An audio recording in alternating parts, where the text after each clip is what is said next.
first got the call, I could not speak. Yeah.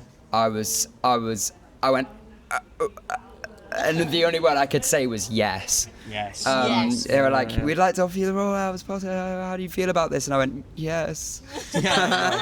Yes. I was really quite thrilled.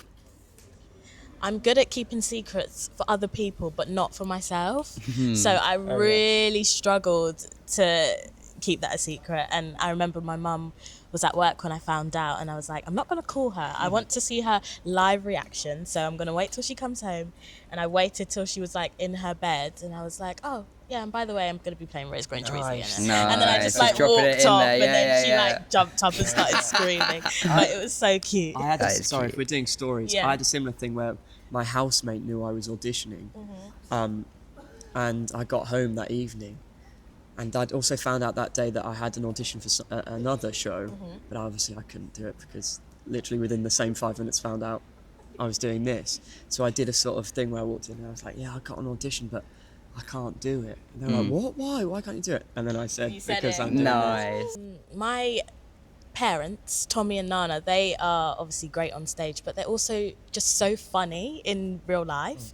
And like we just bounce off each other's energies, and I feel like they have made it a lot easier for me on stage because of how they are off stage with me. So when I first was in the rehearsal room with them, it just felt quite natural because of the type of people that they are in real life. And I think it's very important when you have a relationship off the stage as well as on the stage, and they've just made it so fun for me.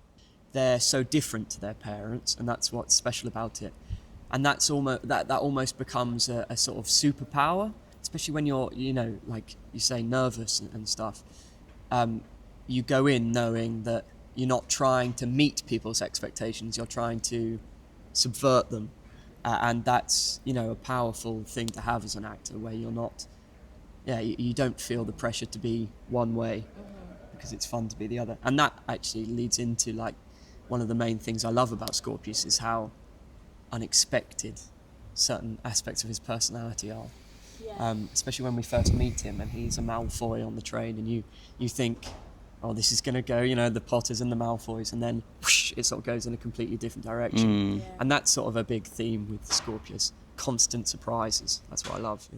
There was an element of pressure for sure. I mean, I really wanted to do justice to this character, who's kind of part of this iconic lineage, if you would.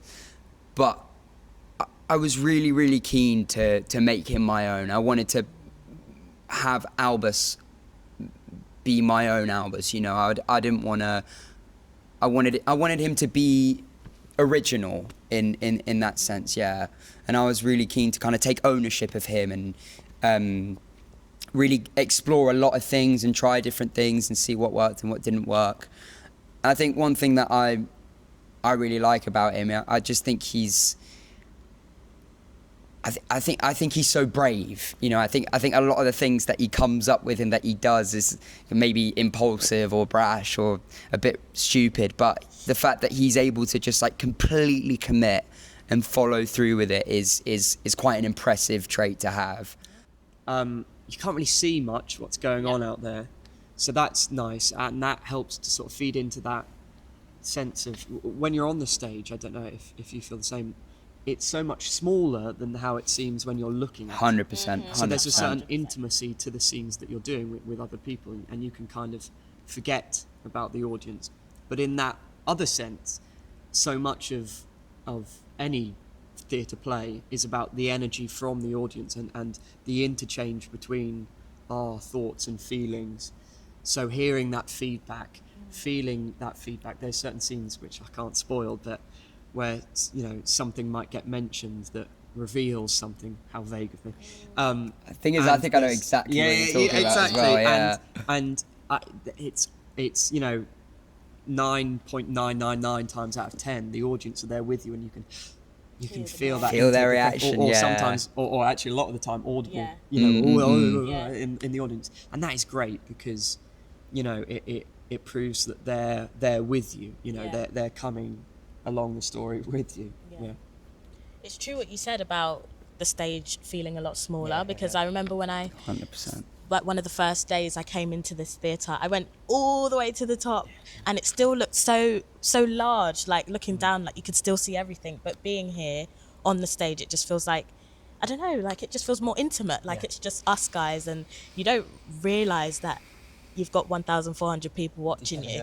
And Yes, especially when, that's so true. yeah, like when the show's up, obviously the lights are down, you don't see them, which is quite nice. And it's just always a lovely surprise when you go and take your bow at the end and you actually see everyone standing there. Yes. It's Yeah. like quite a nice surprise. It's like, oh wow, you were actually all here watching. Like you don't actually realise. Watching it, you're so right. Like it looks so much bigger, maybe because of the angles or whatever it is. But being on it and actually taking it in, I was like, oh, you know what? Like it feels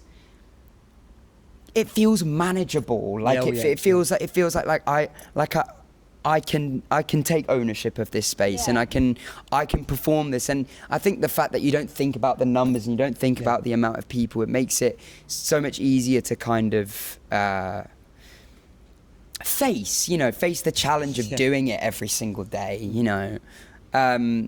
But no, it's such a fantastic building with so much history and so many, it says on the front of the backstage door, it says some of the greatest actors and actresses have walked through these doors and will continue to do so, or something like that. And it's just cool. It's so there are so many little nooks and crannies about this theatre and about this stage that are just so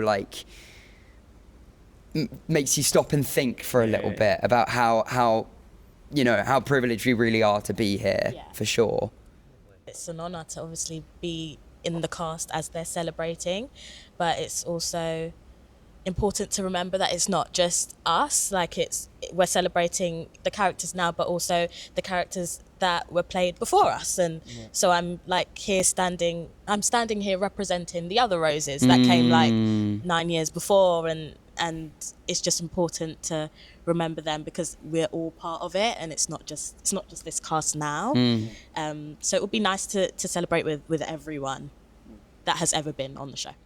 There's something wonderfully humbling about it that we are just standing on sort of the shoulders of everyone that's come before us. A busy 10 years full of creatives and actors and stage management and front of house and obviously loads of people that have come to see it.